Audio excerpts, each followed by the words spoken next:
This is Optimal Finance Daily, episode 1629. Can you really save more tomorrow? By Scott Spann of financialfinesse.com. And I'm your host and personal finance enthusiast, Diana Merriam. This is the show where I narrate posts from a wide variety of personal finance blogs. We cover so much on this show, from saving to investing to debt reduction and more. So thank you for joining me today and every day. This show is actually one of many shows on our network covering different topics like personal development, health, and relationships. So if you like narration-style podcasts, be sure to search for Optimal Living Daily wherever you're hearing this and check out our other shows. But for now, let's get right to it and continue optimizing your life. Can you really save more tomorrow? By Scott Spann of financialfinesse.com.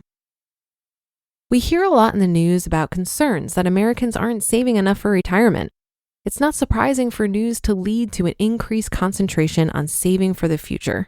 On average, retirement planning may be the top financial planning priority, but that doesn't necessarily mean that everyone shares this sense of urgency.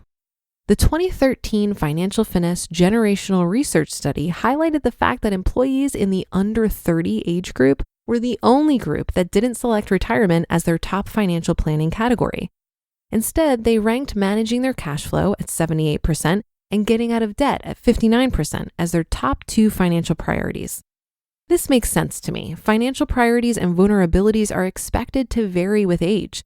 Some of these differences are a result of particular life stages, where others may simply be more generational in nature.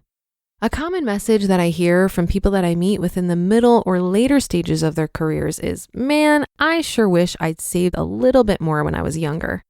It's just too easy to convince ourselves that we can save more tomorrow when we have a better job, when we pay off those loans, or when those other life challenges disappear. The problem is, it's never going to happen. We will always have life happens moments and so many other goals and priorities competing for the same hard-earned dollars.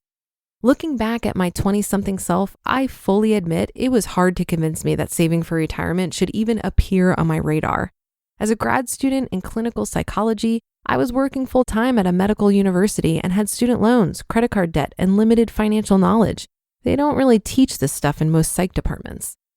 During a new employee orientation and benefits meeting, I still remember thinking to myself, retirement? I'm just starting my first so-called real-world job, and you want me to think about retirement? I've got plenty of time to save for that later.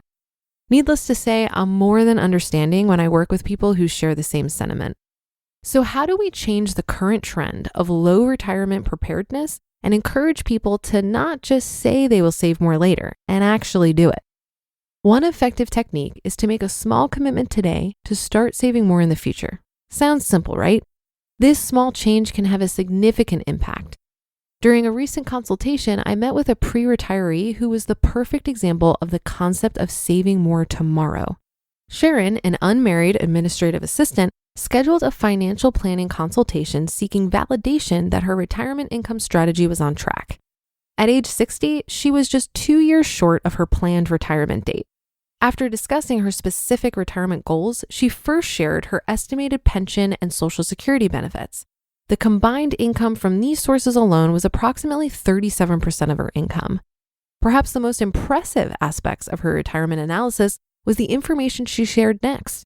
She had already accumulated 2 years' worth of expenses in an emergency savings account, and her 401k balance of $600,000 was just over 9 times her $65,000 annual salary. How did she do it? Sharon's strategy was to maximize her savings from the beginning stages of her career when employer-sponsored retirement plans were first offered. She automated her finances by saving money before she had an opportunity to spend it, and was able to save 25% of her salary in her 401k, while also gradually building up her bank savings. This didn't just happen to occur overnight, but required gradual increases over time. Sharon's secret to success over the past 2 decades was to put any salary increases into savings without giving herself a chance to spend it. When her employer began offering contribution rate escalation in her 401k plan 5 years earlier, she took full advantage of that feature. But the reality was she had already been following the Save More Tomorrow approach advocated by behavioral finance researchers such as Richard Thaler and Shlomo Benartzi. In fact, a year later, during her next financial checkup, she came into the office excited to share the news that she had previously convinced several of her younger colleagues to take full advantage of automatic increases to their retirement contributions over time. If you made any New Year's resolutions to start saving more, taking advantage of a contribution rate escalator feature in a retirement plan at work may be the answer to resolving to save more and spend less without any effort. Many companies now provide employees with the ability to sign up for an auto rate escalator in their 401k plans, which makes future saving automatic. You get to pick a yearly percentage increase and a final savings rate target so that an increase in their salary deferral happens automatically on a set date annually. It may be tough to go from saving 5% to 15% in one move, but going from 5 to 6% is quite painless, especially if the increase can be timed to coincide with an annual raise. You also get to set your target and to change your contribution percentages or put them on hold at any time. With this strategy, you would find yourself saving twice as much and may not even feel it along the way, especially considering that the increase may be smaller than your annual raise or cost of living adjustment. So I guess it's okay to still say you will save more tomorrow. Just be sure to turn those good intentions into an action plan and make those future increases automatic.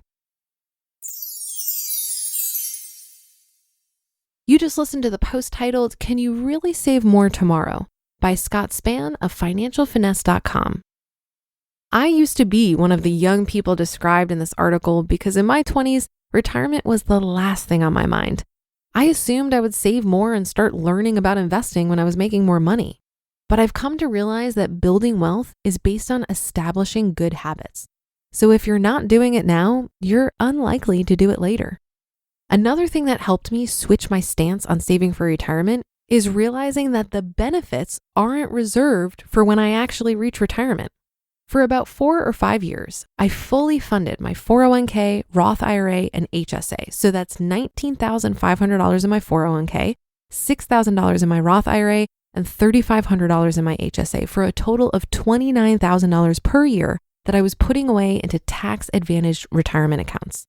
This level of high savings for a relatively short period of time got me to Coast-Fi status. This means that what I've accumulated thus far will grow through the power of compound interest to what I need in traditional retirement in 30 years, even if I never contribute another dollar. If I would have tried to do this later in life, it wouldn't have worked because the magic of compound interest in growing investments requires time. The reason why I say it's benefiting me right now is because I have less of a need to save for retirement, so I can take a break from my career. I can pursue more risky entrepreneurship or self-employment, or I can take on a lower paying job to cover my expenses. With a well-funded emergency fund and a Coast-Fi status, I have less pressure to make a large income, which opens up more options for me right now. And that should do it for today. Have a happy rest of your day, and I'll see you on the Thursday show tomorrow, where your optimal life awaits.